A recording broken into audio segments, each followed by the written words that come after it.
गुल प्लाजा, मेरा नहीं ख्याल है, मुझे पता है कि अब वो इस काबिल नहीं है कि उसकी मरम्मत की जाए, उसको गिराना ही पड़ेगा।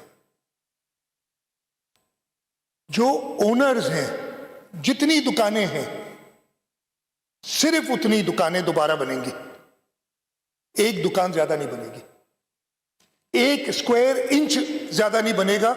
हाँ, अगर उसको प्रॉपर बनाने के लिए, जो कि 1979 में या 2003 में 18वीं तरमीम से पहले SBCA ने और KBCA ने, या उस वक्त KBCA ही था, KBCA ने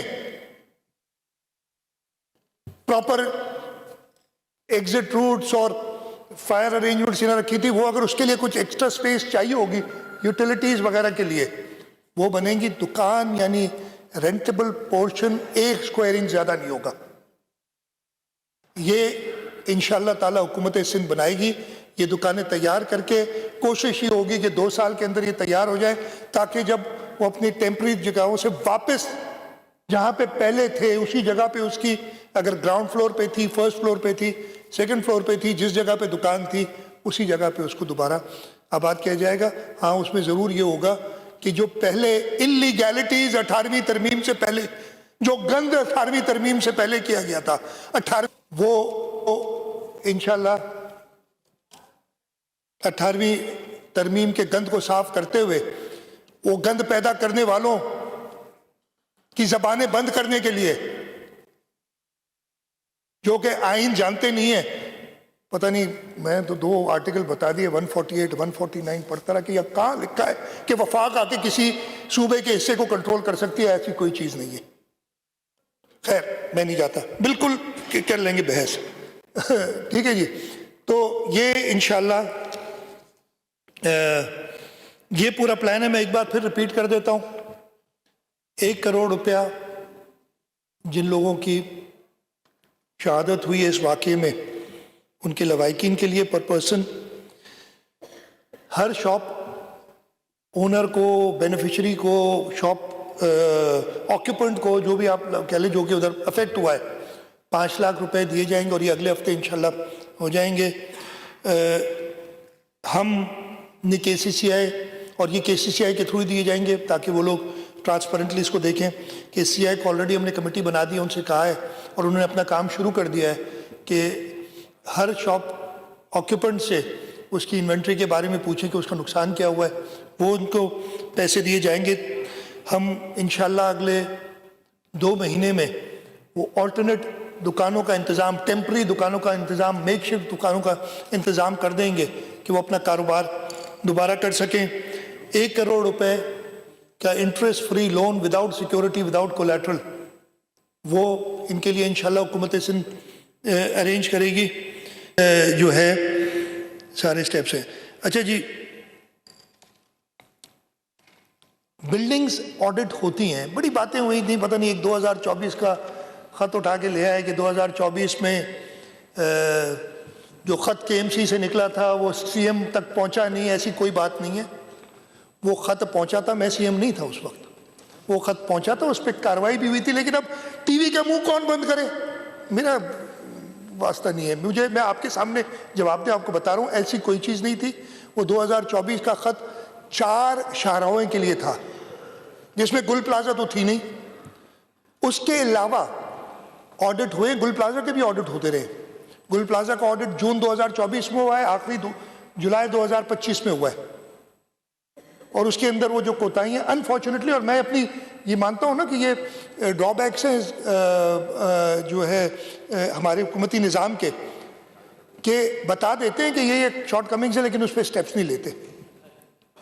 तो वो ऑडिट्स भी होते रहे, इनको बताया जाता रहा। ऐसा नहीं है कि इनको बताया नहीं था कि आपके क्या क्या, लेकिन अगेन मैं किसी पे इस वक्त वैसा इल्ज़ाम नहीं दूंगा। आगे जाते हुए जो बिल्डिंग के ऑडिट्स हो रहे हैं वो कंटिन्यू, हमने वो डिप्टी कमिश्नर्स के अंडर भी एक ऑडिट्स शुरू हुए जो कि आखिरी दिसंबर 2025 में यही गुल प्लाजा के लोगों के साथ मीटिंग हुई थी, बताया दिसंबर 2025 में शॉर्ट कमिंग्स बताई गई थी। मसला ये है कि अगर इंतज़ामिया कहीं जाके सील करती है तो फिर कहते हैं जी ये तो आपने रोज़गार लोगों का बंद कर दिया। ये प्रॉब्लम्स है, लेकिन अब मेरा ख्याल है कि हमें इन चीज़ों से घबराना नहीं चाहिए। ज़िंदगियाँ सबसे ज़्यादा कीमती, हमने ये होना चाहिए, पहले ही होना चाहिए था, लेकिन आगे जाए करेंगे। तो ऑडिट होगा। जो नॉन कंप्लायंट बिल्डिंग्स हैं, उन नॉन कंप्लायंट बिल्डिंग्स को हम मुख्तसर वक्त देंगे कि वो अपनी नॉन कंप्लायंट बिल्डिंग्स जो है उनको हम मुख्तसर वक्त देंगे कि वो अपना पूरा करें, जो कंप्लायंस करें, नहीं तो फिर उनके खिलाफ कार्रवाई होगी और उनको सील भी किया जा सकता है। और ये ऑलरेडी शुरू हो गया है। 268 बिल्डिंग्स का ऑडिट किया पिछले 4-5 दिनों में हो चुका है, उनको कह दिया गया है, और अगर उन्होंने वो कंप्लायंस नहीं की तो उनको सील कर दिया जाएगा। इसके साथ साथ हमने इकट्ठे होकर ये भी किया है कि फ्रैगमेंटेड है बहुत चीज़ें। हमारे पास 1122 है, हमारे पास KMC का फायर है, हमारे पास सिविल, अब 1122 सूबाई हुकूमत के अंदर है, KMC की फायर सर्विस KMC के अंडर है, सिविल डिफेंस वो 1122 रिहेबिलिटेशन डिपार्टमेंट के अंदर है, फिर हमारा सिंध इमरजेंसी के SIHS जो होता है इंटीग्रेटेड इमरजेंसी हेल्थ सर्विसेज, वो हेल्थ डिपार्टमेंट के अंडर है, हमारी जो सिविल डिफेंस है वो होम डिपार्टमेंट के अंदर है।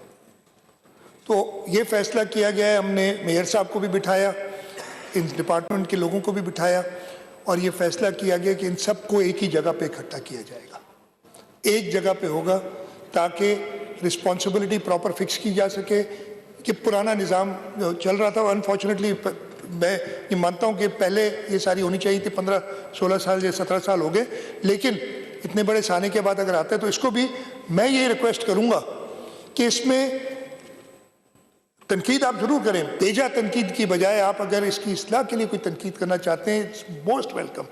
मैं बड़ी गौर से सुनता हूँ, लेकिन अगर आप इसके तहत अपना कोई हिडन एजेंडा चलाना चाहेंगे तो वो आपको इजाज़त नहीं होगी, वो फिर आप ज़्यादा उससे नहीं होना चाह रहा। अच्छा जी, एक और चीज़ जो हमने फैसला किया, मेरे पास परसों वफाकी वज़ीर कॉमर्स आए थे और उनसे मैंने ज़िक्र किया है कि हमारे यहाँ इंश्योरेंस का सिस्टम नहीं है। मैं इस ऐवान के ज़रिए, और मैंने कहा है ऑलरेडी लॉ डिपार्टमेंट को कि एक लेजिस्लेशन तैयार करें कि हम मैंडेटरी यानी इंश्योरेंस जो है लाजमी इंश्योरेंस का एक कानून बनाएं, और हर बिल्डिंग डिफरेंट जो